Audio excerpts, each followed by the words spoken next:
जी अस्सलाम वालेकुम स्टूडेंट्स। आज हम डिस्कस करेंगे चैप्टर 6 के एमसीक्यू, ताकि जो चैप्टर 6 है ये हमारा कंप्लीट हो जाए। फर्स्ट एमसीक्यू लिखा है, the drag force increases as the speed of object increases.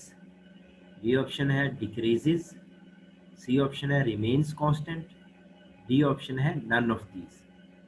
Drag force का स्पीड के साथ जो रिलेशन है हम लोगों ने स्टोक्स लॉ में पढ़ा है, F is equal to 6 pi eta r v. तो ड्रैग फोर्स का स्पीड के साथ डायरेक्ट रिलेशन है। ड्रैग फोर्स जो है वो इंक्रीज करती है जैसे जैसे स्पीड ऑब्जेक्ट की इंक्रीज करती है। तो ऑप्शन ए जो है वो दुरुस्त है। नेक्स्ट हमारे पास क्वेश्चन है, a small and a large rain drops are falling through air. एक स्मॉल रेन ड्रॉप है और एक लार्ज रेन ड्रॉप है, मतलब उनका साइज डिफरेंट है, वो फॉल कर रहे हैं एयर में। तो ऑप्शन ए है, the large drop moves faster, the small drop moves faster, both move with same speed, no conclusion can be drawn. तो हमें पता है कि रेन ड्रॉप्स जो है जब एयर में फॉल करेगा तो उस पर ड्रैग फोर्स लगेगी, और ड्रैग फोर्स जो है वो इक्वल हो जाएगी वेट की। और जब वो इक्वल हो जाएगी तो रेन ड्रॉप जो है वो यूनिफॉर्म टर्मिनल वेलोसिटी से मूव करता रहेगा डाउनवर्ड। और जिसका साइज ज़्यादा होगा वो कहता है वो ज़्यादा स्पीड से मूव करेगा, या स्मॉल साइज वाला करेगा, या साइज का कोई इफेक्ट नहीं होगा टर्मिनल स्पीड पे। तो टर्मिनल स्पीड का जो हमने फार्मूला पढ़ा था उसमें टर्मिनल स्पीड जो है उसका रिलेशन था आर स्क्वायर के साथ। V t is directly proportional to r square. तो जिस ऑब्जेक्ट का साइज ज्यादा होगा, रेडियस ज्यादा होगा, या जिस ड्रॉप का साइज ज्यादा होगा, रेडियस ज्यादा होगा, उस ऑब्जेक्ट की स्पीड ज्यादा होगी। तो इसका मतलब है यहाँ पे रेन ड्रॉप्स है तो large rain drop moves faster. A option जो है वो करेक्ट है। नेक्स्ट एक लिखा है, the rate of leak from a hole in a tank is. Leakage है टैंक में और लीकेज की वजह से वाटर वहां से पोर आउट हो रहा है, निकल रहा है ऑरिफिस से, स्मॉल होल से। कहता है वो जो रेट ऑफ लीक है वो डिपेंड करता है, या वो कहता है पहला ऑप्शन है independent of its height from the bottom.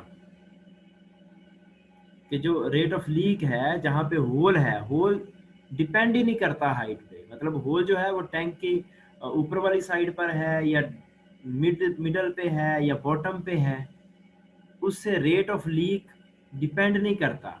मतलब जितनी तेजी से वाटर ने निकलना है, स्पीड ऑफ इफ्लक्स जो है वो कहता है डिपेंड ही नहीं करती। दूसरा ऑप्शन है more if situated near the bottom. Rate of leak जो है वो ज्यादा होगा अगर होल जो है वो बॉटम के पास हो। तीसरा ऑप्शन है more if situated near its top. मतलब टॉप के ऊपर हो, हाइट के ऊपर हो, ज्यादा हाइट पर अगर होल हो तो फिर ज्यादा तेजी से वाटर निकलेगा। डी ऑप्शन है more at mid way between top and bottom. तो हमने स्पीड ऑफ इफ्लक्स वाला फार्मूला पढ़ा था, v2 is equal to 2g h1 minus h2। Height पे डिपेंड करेगा h1 माइनस h2। तो हाइट पे डिपेंड करेगा स्पीड जो है, तो जितना वो नीचे होगा उतना ही जो है रेट ऑफ इफ्लक्स जो है वो ज्यादा होगा। तो हम कहेंगे जो ऑप्शन जो है बी जो है वो correct option.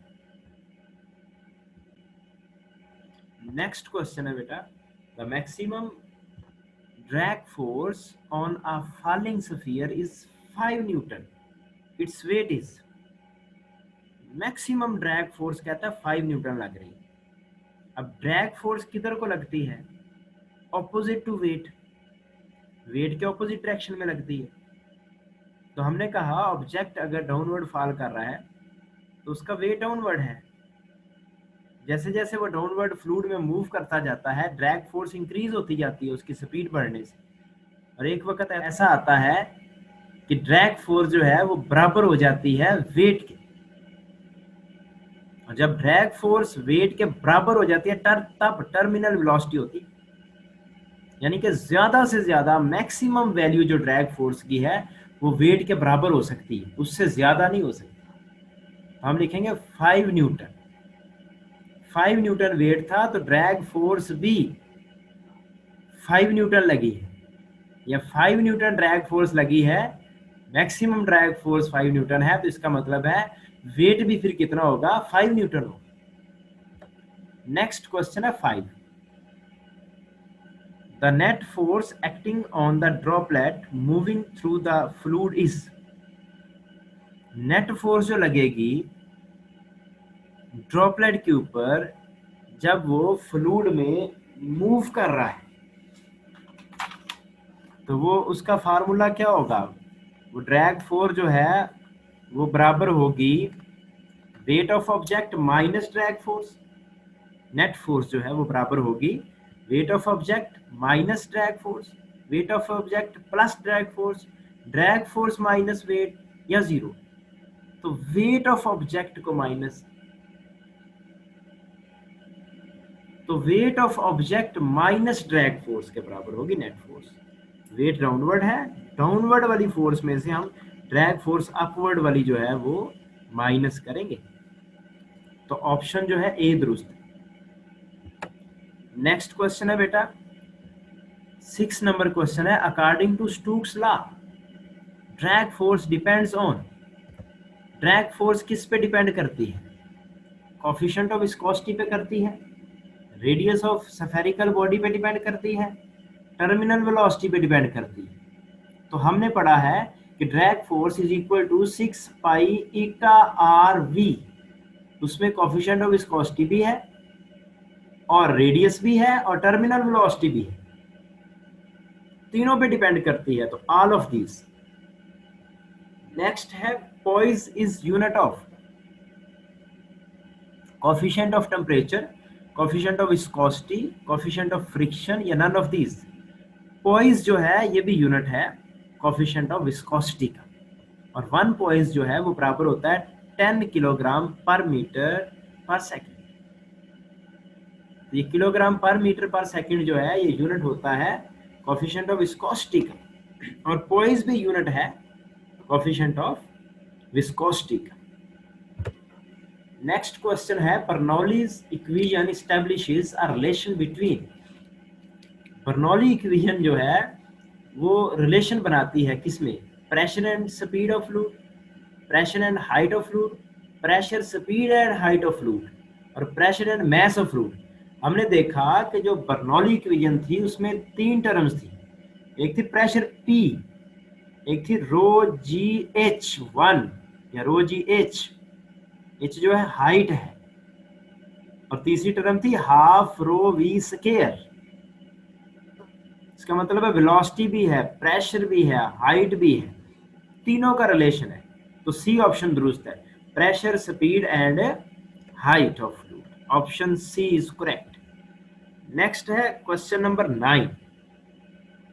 If the radius of the sphere falling vertically is half, radius अगर हाफ कर दें, साइज हाफ कर दें उसकी, तो टर्मिनल स्पीड रिड्यूस हो जाएगी, रिड्यूस होके हाफ हो जाएगी, 1/4 हो जाएगी, या 0 हो जाएगी, या कोई चेंज नहीं आएगी। तो हमें पता है स्पीड जो है वी टी डायरेक्टली प्रोपोर्शनल है आर स्केयर की, तो आर की जगह पे जब 1/2 लिखोगे, 1/2 आर करोगे, तो साथ में स्केयर भी होना है, आर का भी स्केयर होना है, नीचे जो 2 है इसका भी स्केयर होना है, तो 1/4 बचेगी, 4 टाइम डिक्रीज होगी। अगर रेडियस डबल हो जाए तो टर्मिनल वेलोसिटी जो है वो 4 टाइम्स बढ़ जाती है, इंक्रीज करती है, और अगर हाफ हो जाए तो 1/4 रह जाती है, तो B option is correct. Next है क्वेश्चन नंबर 10।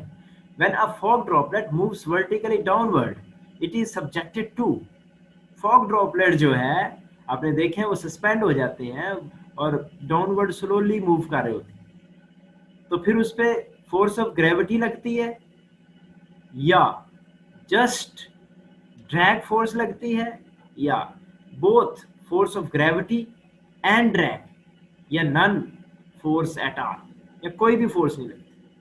हम कहते हैं दो फोर्सेस लगती हैं, उसके ऊपर ग्रेविटी भी लग रही होती है और ड्रैग फोर्स भी लग रही होती है, दोनों फोर्सेस लग रही होती है, तो बोथ फोर्सेस लग रही होती हैं, ग्रेविटी भी और ड्रैग फोर्स भी। सी ऑप्शन दुरुस्त है। क्वेश्चन नंबर 11 है, if the area of pipe decrease the speed of fluid must increase according to. अगर एरिया ऑफ पाइप डिक्रीज होगा तो उससे क्या होगा, स्पीड जो है वो इंक्रीज होगी। किसने बताया, बर्नौली इक्वेशन ने, टॉरिसेली इक्वेशन ने, वेंचुरी रिलेशन ने या equation of continuity? Equation of continuity ने भी बताया था। ए और वी, एरिया और स्पीड का जो रिलेशन है ये बनाया था किसने, इक्वेशन ऑफ कंटिन्यूटी में हमने बनाया था। A1 V1 is equal to A2 V2, ए और बी का जो प्रोडक्ट है कांस्टेंट है। नेक्स्ट है जी question number 12, dimensions of pressure are same as that of force per unit area, kinetic energy per unit volume, kinetic energy per unit volume, potential energy per unit volume, all of these. Pressure जो है हमने जैसे Bernoulli equation पढ़ी उसके last में हमने कहा था कि जो kinetic energy per unit volume है, एक टर्म थी हाफ रो वी स्क्वायर, और kinetic energy per unit volume को अगर आप चेक करें उसके यूनिट्स निकालें तो वो भी प्रेशर के बनते हैं, वो भी एक प्रेशर ही था, डायनामिक प्रेशर का नाम दिया था हमने उसको। ऐसे ही एक था रो जी एच, वो थी potential energy per unit volume, उसके यूनिट्स भी वही बने थे प्रेशर के, तो ये भी एक प्रेशर ही होता है। और फोर्स पर यूनिट एरिया भी प्रेशर ही होता है। सबकी डायमेंशंस एक जैसी हैं, all of these, D option is correct. 13 है बेटा, dimensions of coefficient of viscosity are.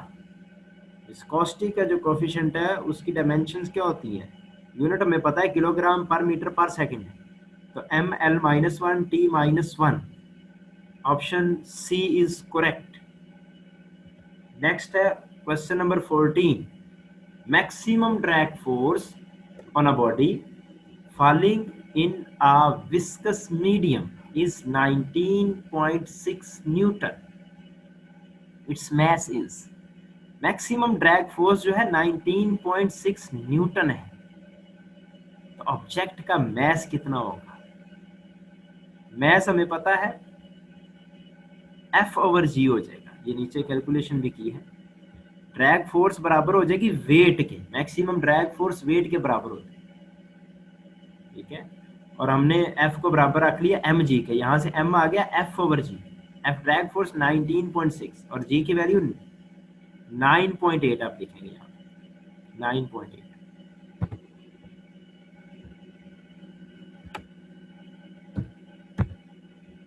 तो इससे जो आंसर आएगा वो आएगा 2 kg, तो 2 kg जो है मैस होगा, option B is correct. Next है 15, pressure on the upper side of the wing of an aeroplane. Aeroplane की अपर साइड पे जो प्रेशर होता है ग्रेटर होता है then on its under side, नीचे वाली साइड से ज्यादा होता है, is same as that on its under side, equal होता है, बराबर होता है। सी ऑप्शन है, is less than that on under side, कम होता है। और डी ऑप्शन है नन ऑफ दीज। तो एरोप्लेन जब फ्लाई कर रहा होता है तो उसके अपर विंग पे जो प्रेशर है वो कम होता है, लेस होता है। C option is correct. Next है, why are the aeroplanes made to run on the runway before take off. Take off करने से पहले रनवे पे जो एरोप्लेन्स हैं उनको रन क्यों करना पड़ता है, भगाना क्यों पड़ता है? It decreases atmospheric pressure, atmospheric pressure decrease करने के लिए, या डिक्रीजेस फ्रिक्शन, या फ्रिक्शन को कम करने के लिए, या फिर it provides required lift to the aeroplane, उसको भगाने से उसको लिफ्ट मिलती है upward. It decreases the viscous drag of air, viscosity कम हो जाती है क्या, या ड्रैग फोर्स कम हो जाती है। तो सी ऑप्शन इज करेक्ट, उसको लिफ्ट देने के लिए ताकि वो ऊपर को हाइट की तरफ उठे। तो अपवर्ड लिफ्ट के लिए जो है उसको भगाना पड़ता है ताकि अपर साइड पे प्रेशर कम हो जाए, लोअर साइड पे ज्यादा हो जाए, उसको अपवर्ड लिफ्ट मिले। सी ऑप्शन इज करेक्ट। 17 है बेटा, the fog droplet falls vertically through air with an acceleration less than g, greater than g, equal to g, equal to 0। तो फॉग ड्रॉपलेट जो है स्पेशली ये बहुत स्मॉल ड्रॉपलेट है और ये टर्मिनल वेलोसिटी से, यूनिफॉर्म टर्मिनल वेलोसिटी से डाउनवर्ड मूव करता है बहुत स्लोली, नो स्मॉल मैस। तो जब वो यूनिफॉर्म टर्मिनल वेलोसिटी से मूव करेगा तो एक्सेलरेशन क्या हो जाएगा, 0 हो जाएगा। तो D option is correct, 0। Next question number है 18।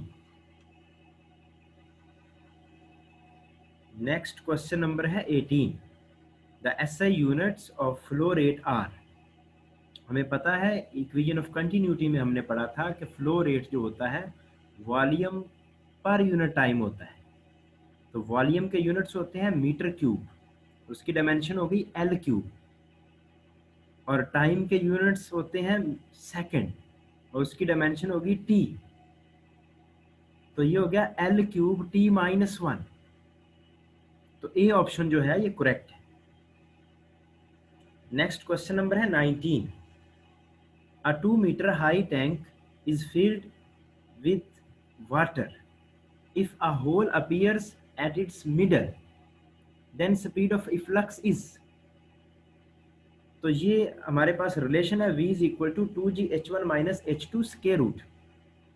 तो ये एक टैंक है जिसकी हाइट h1 है और इसके मिडल में यहाँ पे मिड हाइट के ऊपर क्या है, एक होल है जहाँ से वाटर फ्लो कर रहा है, इसकी स्पीड मालूम करनी है। तो ये फार्मूला है 2g h1 minus h2। h1 minus h2 जो है वो हाफ h1 के बराबर है, ये जो टोटल हाइट है इसका आधा है, h1/2। तो हम लिख सकते हैं h1 माइनस h2 की जगह पे h1/2। 2 से 2 कैंसिल हो गया तो बच गया gh1, और h1 हाइट टोटल कितनी है इसकी, 2 मीटर हाई है। तो h1 की जगह पे 2 लिख दिया, g की जगह पे 9.8 लिख दिया। तो ये हो गया 19.6 स्क्वायर रूट, और 19.6 का स्क्वायर रूट जो होता है 4.42 मीटर पर सेकंड होता है। तो C option is correct. Next question है 20। An incompressible fluid flows steadily through a cylindrical pipe which has a radius of 2r at a point A and radius r at point B। मतलब radius जो है half हो गया है B point पे जा। अब कहता है कि if the velocity at point A is v, A point पे v वेलोसिटी है तो b पे कितनी होगी, रेडियस हाफ होने से वेलोसिटी पे क्या असर पड़ेगा। तो a और v का जो प्रोडक्ट है वो कांस्टेंट रहता है, यानी कि v को अगर हम दूसरी साइड पे ले जाएं तो कांस्टेंट ओवर a हो जाएगा। Speed is inversely proportional to area, area जब कम होगा तो स्पीड ज्यादा होगी। अब एरिया कम हो रहा है, कितना कम हो रहा है, रेडियस हाफ हुआ है, एरिया होता है पाई आर स्क्वायर, रेडियस जब हाफ होगा आर का स्क्वायर है, तो जब ये हाफ होगा तो 1/4 आएगा। तो स्पीड जो है वो 4 टाइम्स इंक्रीज होगी।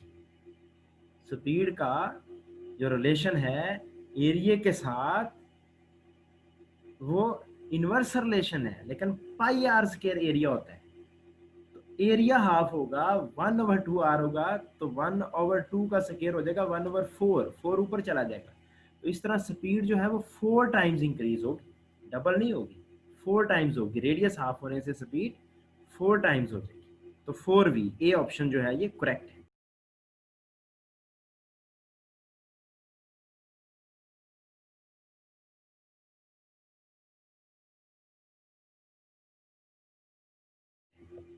और लास्ट में ये की भी आपको बताई गई है, इसको भी आप देख सकते हैं। अल्लाह हाफिज।